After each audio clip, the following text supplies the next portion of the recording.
Nako, INC may isasagawang malaking aktibidad sa Hulyo 27. Ang masama, kasabay daw ng SONA ni BBM. Naloko na. No? Parang lumalabas, ha? Isinabay pa ng INC ang kanilang anibersaryo doon sa kanilang SONA. Sa madaling salita, para nilang gustong palabasin, mas nauna ang SONA kaysa iglesia. 'Di ba? Mga kababayan, hindi pa pinapanganak si Marcos Sr. Ha? May iglesia ni Cristo na. 'Di ba? Pinanganak si Marcos Sr. 1917. Ang pasimula ng iglesia ni Cristo, nangangaral na ang leader nila na si Ka Felix Manalo, mga 1910 nangangaral na at narehistro ang Iglesia ni Cristo sa pamahalaan July 27, 1914. No, kaya 27 anniversary nila sa 27, no? Kaya sasabihin nyo na magsasagawa ang aktibidad ng INC sa Hulyo 27, hindi na bagong bagay sa inyo 'yan.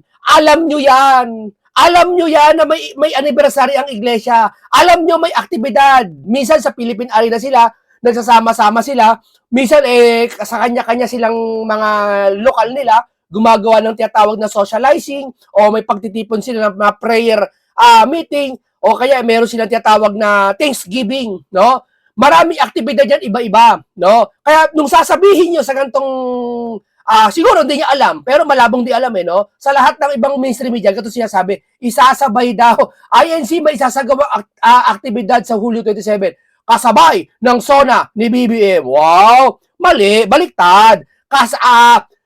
SONA ni BBM kasabay ng aktibidad ng INC. Ganon. SONA ang nakisabay, hindi INC nakisabay. Di ba? Yan ang hirap. Matagal na tayo existido sa Pilipinas. Kompleto na, may chat GPT na, lahat na, no? Ganyan talaga siguro, pag talagang, ewan ko lang kung bias bills o hindi, no? Pero sige, salamat na rin sa inyo, no? Salamat na rin sa pagpo-post nito, no?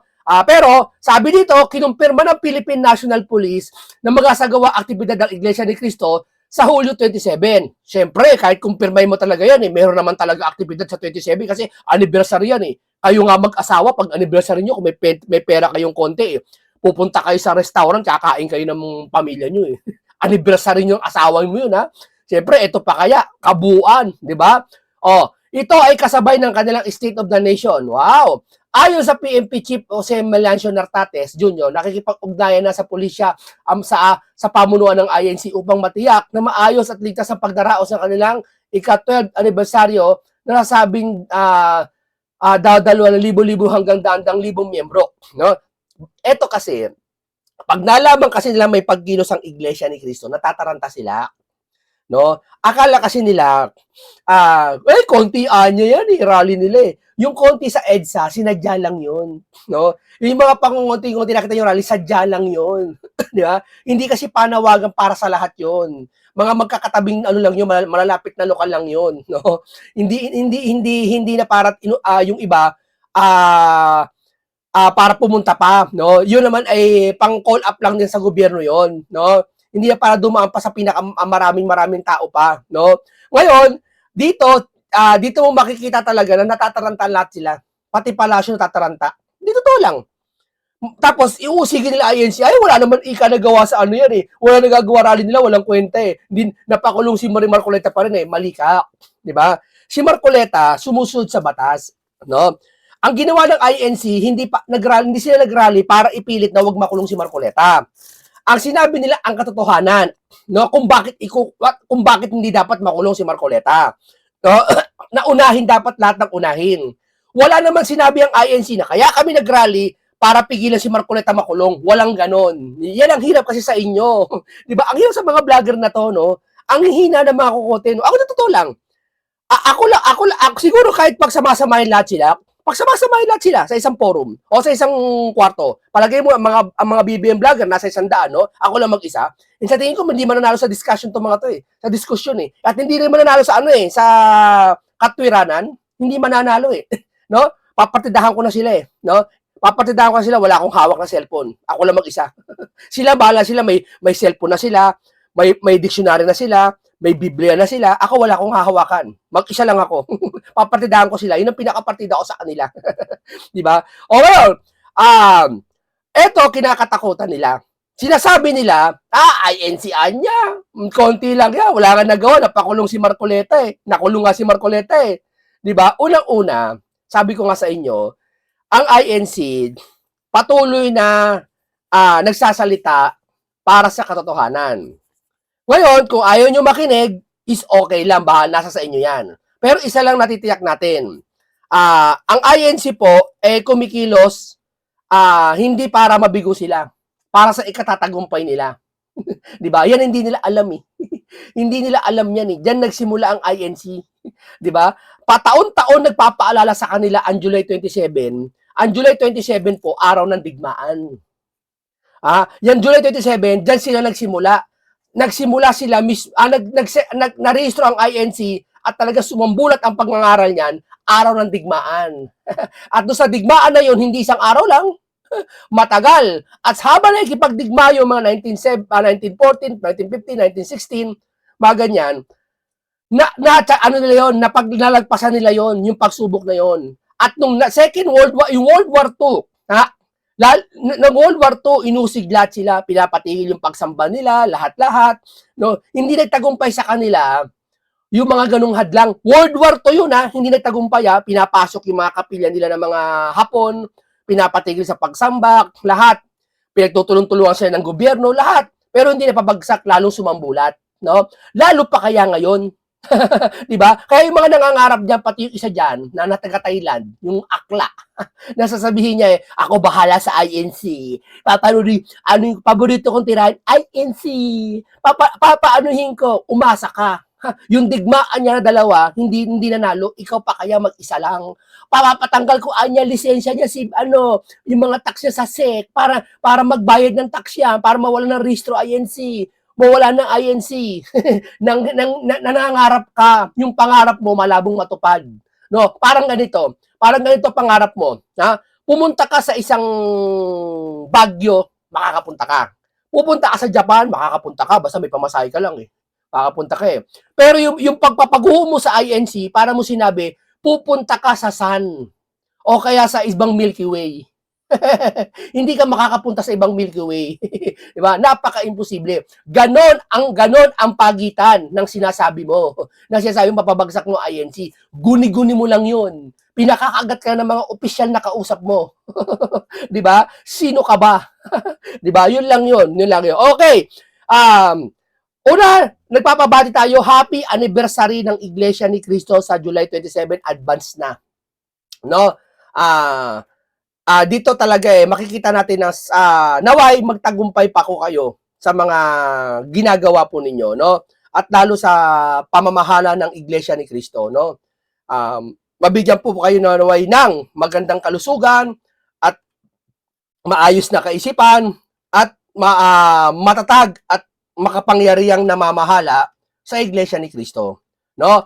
Okay, dumako na tayo kasi natatakot sila, natataranta sila sa rally ng INC. Natataranta sila Sabi, wala daw kwenta rally ng INC. Pero pag malaking pagtitipon ng INC, natataranta na sila. Hindi nila malaman kung ano gagawin nila. No? Kung ano, barikada, hinaharang papuntang Malacanang. Hinaharangan nila, no? Napaparanoid, no? No? Sabi. Sa bagay, mga vlogger na magsasabi nun, na wala daw epekto yung rally ng INC, akala nyo lang yun. yung sa Jericho, pinaikutan ng 6 na araw yun. 7 beses sa isang araw ata yun. Sa ika-7 araw, gumuho ang Jericho. Di ba? Ang nagpag-uho sa Jericho, hindi yung dami nila, hindi yung purasa nila. Di ba? Ang nagpag-uho sa Jericho, yung pagsunod nila at pagtitiwala sa Diyos. Yun po. No? At ginawa rin yan ng maraming lingkod at ginagawa rin yan ng Iglesia ni Cristo hanggang ngayon nagtatagumpay sila, no? O ito po, punta na tayo dito sa Mala Miriam defensor daw itong si Luistro, sabi ng mga loyalista. Ngayon, tila yata bumaliktad dahil si Pia Cayetano po ang Mala Luistro na magtanong. Na utal-utal po itong si Luistro sa tanong ni Pia. No, sa bagay, dalawa lang silang tatanggol diyan, halos si Pia saka si Alan. parehas Cayetano. Lahat sila pitutulong-tulungan nila si Alan, no? Bilib na bilib sila kay Liguta, lahat sila, no? Ayaw nila tanggapin na fishing expedition nangyayari sa impeachment, no? Ayaw nila tanggapin. Saka nakakita, ha? Bigla nagkaroon ng testigo na matibag. Nilabas ang sinuntok yung sheriff. Saka nakakita nun, ano ba talaga? Ipaunawa mo sa amin. Kaming mga nanonood na tao, palagay mo, biktima kami ni Sara, no? Kami lahat. Palagay nyo na kami ay biktima ni Sara, na kami ay napaniwala, kami ay nauto. Wag na lang ako. Yung karamihan na bumoto kay Sara, palagay mo nauto ni Sara, no? Hanggang ngayon, kaya mataas ang survey, is nauuto ni Sara. Palagay mo nauuto ni Sara. I-convince mo lahat yung nauto ni Sara na paano nyo mapapatunayan, kasi taong bayan yun eh. Ang mga bumoto kay Sara at mga naniniwala pa rin kay Sara hanggang ngayon, milyon, hindi daan libo. Kaya di pwede sakripisyo. Kung magbibilang ka ng mga 20 milyon, meron eh. Yung iboto na lang ni Bongo, isipin mo eh. Ang dami. 23 milyon yata. O ganun din kay Sara, malamang sa malamang. Bongo pa lang yun ha. Lalo pa kaya sa mga Duterte na. O, isabihin, more than 20 million yung taong boboto kay Sara. Mataas niya sa survey eh. I-convince nyo yung 20 million na yon, paano nyo mapapaniwala yun na si Sara ay ka-impeach? Paano nyo mapapaliwanag na akala ba sa lustay may impeach siya? Ba't ngayon sa death threat na? Akala ko ba kaya siya may impeach dun sa lustay niya? Ba't ngayon sa death threat na? Ano yun? Tapos pinakita pa yung sheriff. Ano yun? Ano connection nun? Hindi, eto Bakit? Hindi pa ba sapat yung paggulustay niya para ma-impeach siya? Tanong ko lang. O wala kayo, bakit ang ebidensya doon? Kaya tumalong kayo sa pagiging death threat ng Pangulo. Hindi totoo yun eh. Di ba? Saka persigido. Halatang-halata sila. Kay Sara lang talaga sila. Wala na silang ibang nanaisin kay Sara lang. Halatang-halata po yung kilusan nila. Ayaw na nilang intindihin yung pagtaas ng kuryente, pag yung flood control issue, wala nang nagtatalakay niya. Kay Sara tayo, puruhan natin, malapit na ma-impeach yung naisin nila. Takot na takot sila maupo si Sara Duterte. Kung ano-ano mga pinaghuhukay. No? Lahat inuhukay nila. No? O ito, painggan natin si Pia Cayetano. Nakita ba ng witness mo na sinulat yon? Nakita ba niya? Your Honor, we can... No, please answer my question. Nagkanda-utal siya. Yung mata niya ganun eh. Hindi ako ginaganito sa House of Representatives, pero sa Senado ginaganito ako. Hindi ako papayag. Your Honor. Oh, the next manner of authenticating by evidence of the genuineness of the signature or handwriting of the maker. The defense said ni walang original signature doon. Do you disagree with that? We don't, Your Honor. Okay, and the third, by other evidence showing its due execution and authenticity, did you provide?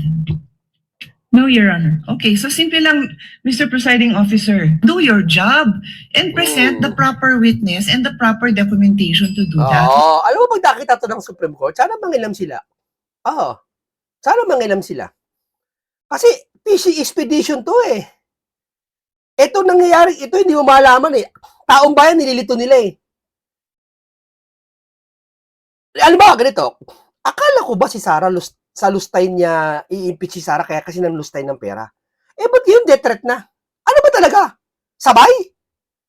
Hindi naghahanap kayo naman talagang mapuputas kay Sara. Desperado na sila eh. Tapos sobrang desperado nila, pinapakulot na lahat ng senador. Para hindi makaboto nga, bumababoto. Di ho ba mga kababayan? Halatang-halata na po eh. Halatang-halata na eh. Di ba? Alam nila lahat ang katotohanan. Alam nila, pati mga pinklaw, pati mga loyalista. Kaso nga lang, pabor sa kanila ang sitwasyon. Kasi nga, ang gusto nila mangyari, mawala talaga si Sara. At hindi lang mawala, huwag maupo. At makapaghiganti sa mga Duterte. Ha? Tanong mo, bakit maghihiganti mga bakit maghihiganti ang mga loyalista? Wala namang ginawa si Sara sa kanila na masama. Totoo yan. Bukod lang naman dun sa nagsabi siya ng pag may nangyari sa kanya, gurguri mo si ganito. O yun, okay yun. Pero anong ginawa ni Sara sa inyo, sa mga pinklawak? Wala namang ginawa si Sara sa inyo. Ang nasa mindset nila, yung kasamaan daw ni Duterte, yung mga gawa ni Duterte, baka daw gawin ni Sara. Naku, ikaan niya, pag naupo si Sara, dadami namang gurguran. gaano ka makakasiguro yung ginawa ni Cain kay Abel, gagawin din nung anak pa ni Seth, si Seth, di ba? Si Seth ba anak? Tama. Gagawin din yung anak ng iba ni Adan, bakit ginawa ni Cain? Pag ginawa ba ni Cain na pinatay niya si Abel, gagawin ba ni Adan yon? Kasi ang paniniwala nyo, yung ginawa ni Duterte, magagawa ng anak. Hindi pa nga nakakaupo yung tao. Sa pagiging vice president niya, may nakita ba kayong katulad ng ginawa ng Tatay Digo, kag ginawa ni Sara? Hanapan nyo. Tutusin niya, malayo nga eh. Di ba? Wala akong nakikitang ginawa ni Sara ngayon na tulad ng ginawa ni Duterte. Kaya masasabi ko sa pagiging presidente niya, hindi ko alam kung tutularan niya tatay niya eh. Totoo yan. Hindi, iyan ang sinasabi ko sa kanila, hinuhusgahan na nila si Sara. Wala namang ginagawang masama sa kanila si Sara. Pinasasama nila. Tapos, sumasawsaw sila sa loyalista kasi yung mga loyalista ayaw kay Sara. Di ba nga? Ibig sabihin, talagang ayaw nila maupo. Yung mga panig naman taas, kaya ayaw maupo si Sara, yung mga nasa taas, mga nakaposisyon, kasi pakukulong sila pag nanalo si Sara. Itong flood control issue. At sa ginawa kay Tatay Digong, yung tatay ni Sara, pananagutin sila. Gaganti si Sara, inang iniisip nila. Di ba? Sipin mo, tanongin mo pang may isang pinklawan, anong ginawa sa iyo ni Sara? Anong ginawa sa inyong masama ni Sara? Tama, mauutal yun. Kung ako, lahat ng abogado dyan, ng labang kay Sara, pagtatanungin ko anong ginawa sa iyo ni Sara masama? Tanungin nyo. Walang masasagot. Utal-utal. Sigurado. Sigurado. Do your job. Senator Judge Pia Cayetano is recognized for her interjections and Oo. interventions. Ulitin natin at simulan natin sa umpisa para mas malinaw sa inyo. You may proceed, ma'am, when you're ready, and you have 2 minutes.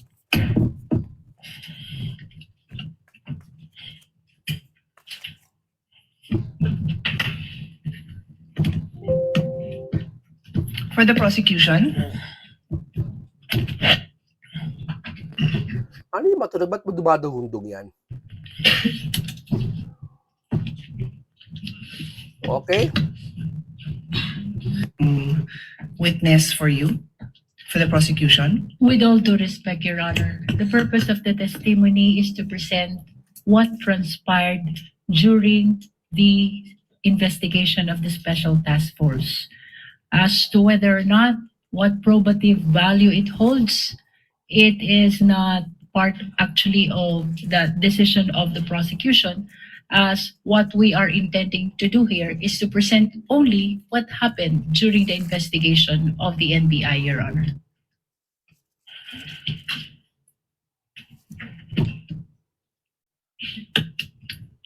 Mr. Presiding Officer, the rules of evidence are very clear. You either present a witness who provides your testimony, or you present a document. And in terms of documents, Rule 132, Section 19 says there are two classes of documents, public documents and private documents. Included in public documents are documents acknowledged before a notary public. Yung pinakitang document is not acknowledged by a notary public. Pwede naman din ang private documents as the other class. If it can be shown and authenticated in any of the following manner. The person saw the document executed or written. Nakita ba ng witness mo na sinulat yon? Nakita ba niya? Your Honor, we can... No, please answer my question. Oh. Sagutin mo! Nangiti pa siya. Sabi niya, please answer your question. Ganun siya. Para siya sabi niya, hindi ako makapaniwala. Ginaganito ako. The next manner of authenticating by evidence of the genuineness of the signature or handwriting of the maker. The defense said ni walang original signature doon. Do you disagree with that? We don't, Your Honor. Okay, and the third, by other evidence showing its due execution and authenticity, did you provide? No, Your Honor. Okay, so simple lang, Mr. Presiding Officer. They're trying to prove something by showing a document that any law student Even yung mga kababayan natin na nakikinig na ngayon na ang dami ng alam sa procedure will tell you na hindi acceptable yon. Mm. And with all due respect, katulad din nung kahapon na humingi ako ng payo sa inyo, again, I will not name names, we had a discussion in caucus na you cannot unsee what you see. You cannot unhear what you hear. So pinalabas yun. Wala akong problema na palabasin yun, pero do your job and present the proper witness and the proper documentation. Nagmamadali nga sila kasi nga excited sila at akala nila talagang fishing expedition nga. Wala sa lugar kung ano na lang na invento nila. Ako natataka lang ako paliwanag i-convince niyo nga ako. Ano ako wala akong alam Sensya na wala akong alam dito no. Paniwalain niyo ako, no? Turuan niyo ako, i-lecture niyo ako, no? Paano kinalaman ni Matibag dito? Ngayon lang sumulpot si Matibag. Anong para makapagpapaliwanag ang isang tao na ngayon na naupo, porket siya naging hepe ng NBI, magtitistigo labang kay Sara? Parang ang labo, no? Parang ang labo. Di ba? To do that. Paliwanag nyo nga sa akin paano nangyari yun? Do your job. I'm addressing this, Mr. Presiding Officer, to us as a body. Kasi hindi tama yon. Magdidesisyon tayo, you warn us, pero pinabayaan natin na makita yon. Minamarkapan pa, submarkings. What's the purpose of all that? May I respond, Your Honor? Not really. I don't believe Because I there was a already question. answered. I already answered the questions, and you had a chance to respond. Yes. There was no question posed, or I was There's none. Yes. telling the lead prosecutor. I move to my next point, Mr. Presiding Officer. Our jurisprudence is very clear, no? A witness must be competent and credible. Hindi ko nababasahin lahat yung jurisprudence natin dyan dahil... ano ka ngayon? Utal ka ngayon, di ba? Si Pia, kaya hinihingal magsalita yan. Bakit anya hinihingal si Pia sabi sasalita? Pati ba naman paghingal ni Pia Talagang haratang-haratang busit na busit sila di ba? Talagang yung pinangiiral nila sa puso nila, galit, puot, hindi katwiran. No? Ba't daw hinihingal si Pia sasalita? Unang-una si Pia, hindi sanay magbakbakan yan, Jack. Tahimik si Pia lagi nakaupo sa Senado. May konting salita lang, sunod-sunod yung panalita niya. Hindi, may mga tao kasi na hindi sanay magsalita ng maramihan. Hinihingal. No? Siguro, di natin alam kung anong kadahilanan. Baka may hika, o baka yung baga, medyo, may kadalasan sa babae may hika No? Walang question nyo kahit hinihingal si Pia. Di ba? Kanila, hindi hingal, utal-utal. Ang layo ng katwiran, di ba? Kaya itong mga to, talo sa akin talo sa akin. Kahit sa mga pumasok ako sa grupo, nakikipag-diskusyon ako, hindi manalo sa akin mga loyalista. Hindi manalo sa akin. Sinabihan ba naman ako, no? Debate, no? Debate. May kadebatihan ako. Sinabi ba naman sa akin, no? Na, ikaw, paborito nila yun. Ano nagawa ika ni Duterte? Huwag mo sa akin ipasok si Duterte kung ano nagawa. Diba? Unang-una, ako, meron akong gusto kay Duterte at meron din akong maaring hindi nagustuhan. No? Patas tayo dito. At hindi ako DDS. No? Pero mahal ko mga DDS. Kasi marunong sila mag-isip. Mga street language sila. Yung sanay sila sa mga street, hindi katulad ng Pink Laway, iba matatapobre. Yung mga loyalista, mga mapaimbabaw. Diba? Hindi katulad ng DDS, flexible. At hindi porket yung isang DDS nagkaroon ng kasalanan, kasalanan ng lahat yon. Sasabihin, ganyan talaga mga DDS masasama. Halimbawa, ganito. Sabi nila, yung gumurgur sa rider, DDS daw.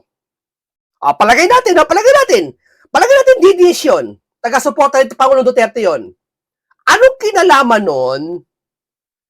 kinalaman nun na porket taga-suporta Duterte nakagawa siya ng krimen?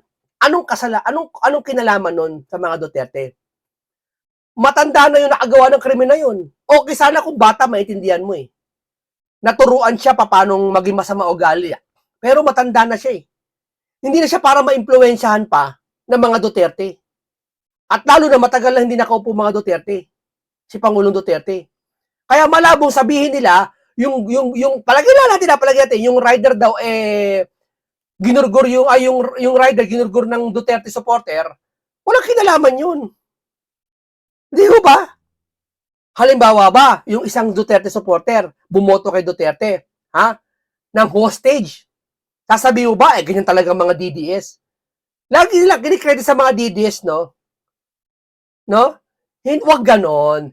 Kababawan yung kakitira ng utak yun. Kakitira ng utak yun. Tandaan nyo yan. Di ba? Hindi porket ulitin ko ulit, hindi porket pinatay ni Cain si Abel. Ganun na lahi, hindi ganun lahat ng lahi ni Abel, ni Cain. Di ba? Hindi ganun. Kompleto na yung record natin dyan. But there is also also included in our rules, Rule 132 on the rules of evidence, and I'll read it. A witness may be impeached by the party against whom he or she was called by contradictory evidence, by evidence that his or her general reputation for truth, honesty, or integrity is bad, or by evidence that he or she has made at other times statements inconsistent with his or her present testimony. So this is the rules, no? Siguro we can, well, I'm reading the rules, so we can take notice of this, that this is what our rules say, and I don't think anyone will contradict that. Yun. Pakinggan natin si Panelo. Ito, sabihin ko sa inyo, Panelo, isa sa pinakamagaling na abogado. Kung meron mang abogado na mas magaling talaga, Panelo. Patas to, magpaliwanag. Walang bias to sa paliwanag. Totoo paliwanag nito. Kung Melvin lang versus Panelo, malayo-malayo si Melvin, matibag, kay Panelo. Sabi ni Panelo, kwitis lang ang pinakawalan ni Matibag. Kwitis, hindi racket. Hindi why? Una, how can he be credible? Wala naman siyang personal laws as he testified to. Wala siyang alam doon sa investigasyon. 18 na po ngayon. Wala siyang alam. Naging happy lang siya, di ba, bigla? Kaya tataka nyo ako, educate nyo ako, i-convince nyo ako. Paano mo mapapaliwala sa akin nung wala pa naman yung time na impeachment si Matibag? Nung nandiyan na si Matibag, saka siya nagtestimonya. Bakit ganun? Anong meron? Ba't yung pitutulungan si Sara? Di ba? Nag-impeachment trial ni Vice President Duterte at kasama po natin ngayon. Kaya nyo ba nilagay si Matibag para sa taong bayan? Tanong ko lang to O nilagay nyo si Matibag para madagdagan ni Sara? Albaryo ni Sara? Dapat nagdalagay kayo ng opisyal para sa taong bayan. Hindi para sa pangsarili yung mausig yung isa, magampanan yung trabaho, magampanan yung utos nyo. Dapat di ganun. Tanong ko lang yan, Para himayin ang mga nangyari sa 8th day ng impeachment trial, walang iba kundi si dating Chief Presidential Legal Counsel, Atty. Salvador Panalo. Sir, po ngayon si NBI Director Melvin Matibag. Sabi ng House Prosecution Panel na he's the most credible witness at abangan ang mga fireworks. Nakitaan niyo ba ng fireworks? And is he the most credible witness? Kuwitis siguro. Fireworks, kwitis lang.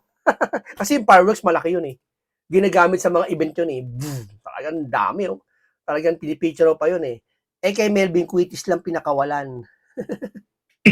Fishing expedition pa, more. Hindi Why? Una, how can he be credible? Wala naman siyang personal laws as he testified to. Wala siyang alam doon sa investigasyon. Pagkatapos, gumawa siya ng investigasyon after the fact. Pagkatapos nilang may demanda na, saka siya nag-iimbestiga. Ano bang klaseng paliwanag yun? Pangalawa, for somebody who is the appointed director ng NBI, wala nga siya sa investigasyon, pero hindi niya malang pinag-aralan lahat yun. Di ba? Hindi pinag-aralan kasi ba't niya pag-aaralan? Siguro, pakiramdam niya, lahat ng tao doon magkakampi-kampi. Pandagdag lang kay Sara para ma-impeach. Kung ano ang punot dulo ng investigasyon ng una at pangalawa, tapos nag-create siya ng task force para imbestigahan, makikita lang po ninyo na ang concentration talaga niya. Naghahanap silang siraan ng siraan ng si busy Yan. presidente. Ang tawag niya, fishing expedition. Naghahanap ka dun sa aktual na pagkakataon na siraan si Sara. Parang ganito. Di may isang mama, no? Ano ako, mekaniko ko. Ngayon yung sasakyan niya, medyo 7 years na yung sasakyan niya, no? Nagkakasira-sira na din yung sasakyan niya. Ako, gusto ko magkapera ko. Gusto ko magkapera, manloloko ko eh. Halimbawa. Sinabi ko to sa uy, yung sasakyan mo, paayos mo na sa akin. Total, mekaniko ko eh. Talaga, nakita ko yung tunog pa lang, marami lang sira sa sasakyan mo. Talaga? Oo nga, parang minsan namamatay na ako ng sasakyan, namamatay na ako ng makina eh. O, di ba? O, ilang taon na ba yung sasakyan mo? Mga mag-8 years na. Mag-8 years na. O, ipaayos mo sa akin. Ha? Kasi maraming sira. Oo, madaming sira, nakita ko. Saka, sinilip ko kanina yung taas, para maraming sira talaga. May mga tumutunog-tunog pa. Di pinaayos sa sasakyan. Ngayon, wala palang sira. Doon pa lang sa pagkakataon na yon, naghahanap ka ng sira. Buksan mo nga itong ilalim. Eto, paki-check nga to. Hinahawi-hawi mo yung makina, yung preno, pakitingin niya. Tinitignan mo, doon pa lang sa on the spot na yon, naghahanap ka ng sira ng sasakyan. Nag-iimbento ka. Ano kaya sira to? Kasi pag sinabi mo walang sira, di ka kikita. Di ka babayaran nun. Kailangan malubay yung makita doon para may bayad kahit paano may mauwi kang pera. Mga 3-5, ganyan. Di ba? Mga ganyan eh. Doon ka pala naghahanap ng sira ng sasakyan.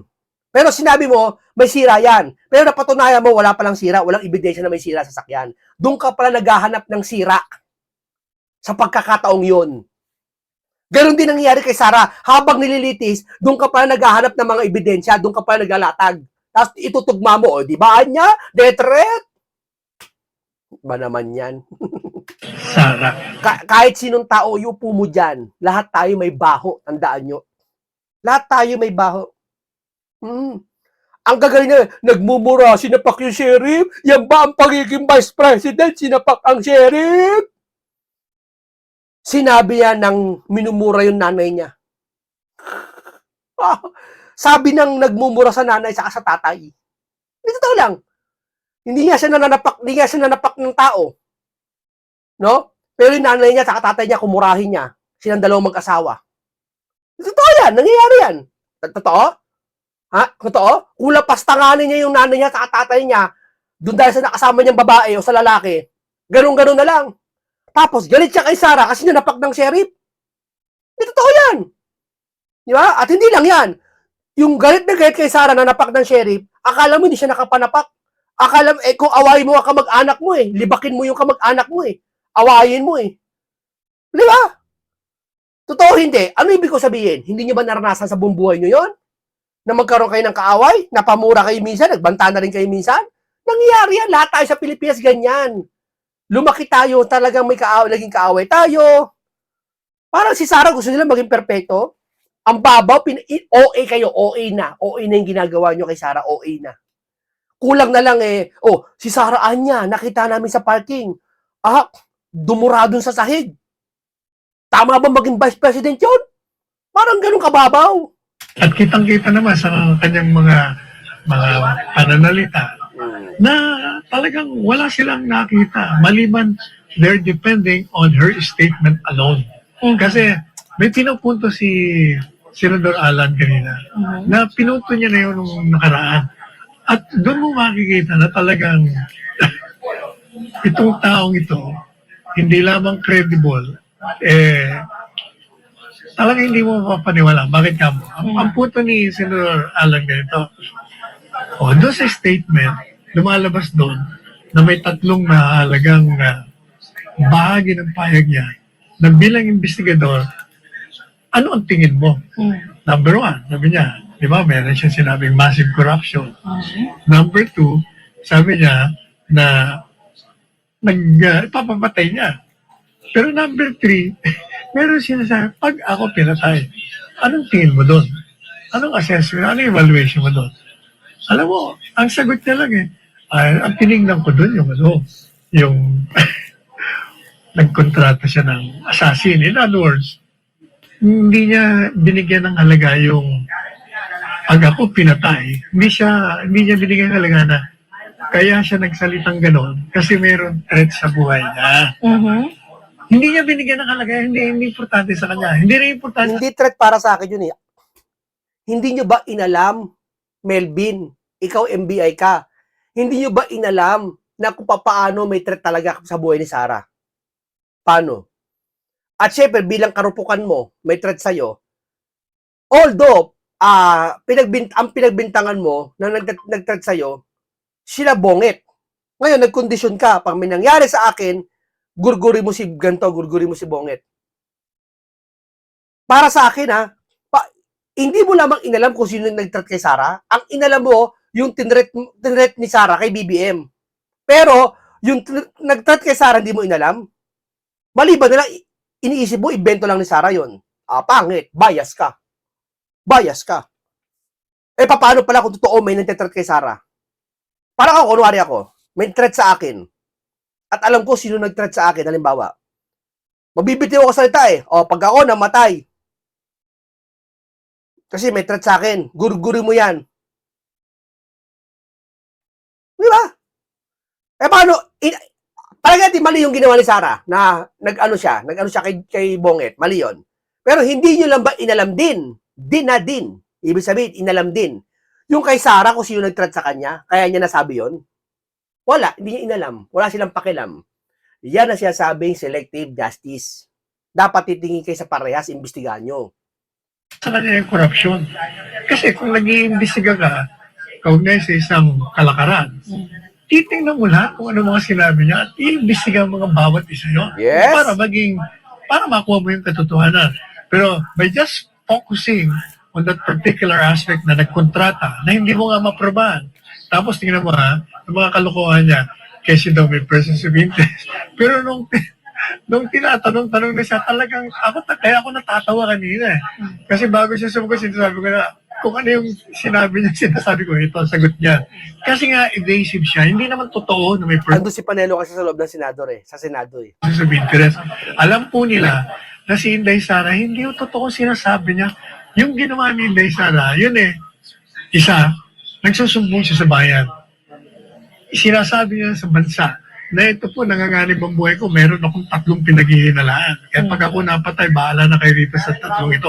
Pangalawa, pinag-usapan din. Okay, hanggang doon lang po, naputula tayo. Wala akong nakuhang doon pero hanggang doon lang tayo. Maraming salamat po sa inyo, Salvador Panelo, na nasupalpal mo tong si Melvin, no? At kay Pia, na utal itong si Luistro, no? Huwag kayo mag-alala mga kababayan. Alam natin ang katotohanan, no? Talagang isa lang ang layunin nila. Huwag manalo si Sarah para hindi mapanagot sa flood control issue. At ginagawa lahat nila ito para mapagtakpan ng flood control issue. Lahat ng ito, tandaan nyo, may isang layunin nila papunta, no? Huwag kayong papadaya, no? Si Senator Marcoleta pag nakalaya, ayan na. So, huwag kayong mag-alala, konting panahon na lang, ilang days na lang. Lalabas na ang katotohanan, no? Baka tatakas na ang big fish. No? Okay, maraming salamat. Isang komentaryong punong-puno ng kaalaman at karunungan at napakamakabuluhan talakayan na naman ang aking hinatid sa inyo. Paalam po sa inyong lahat.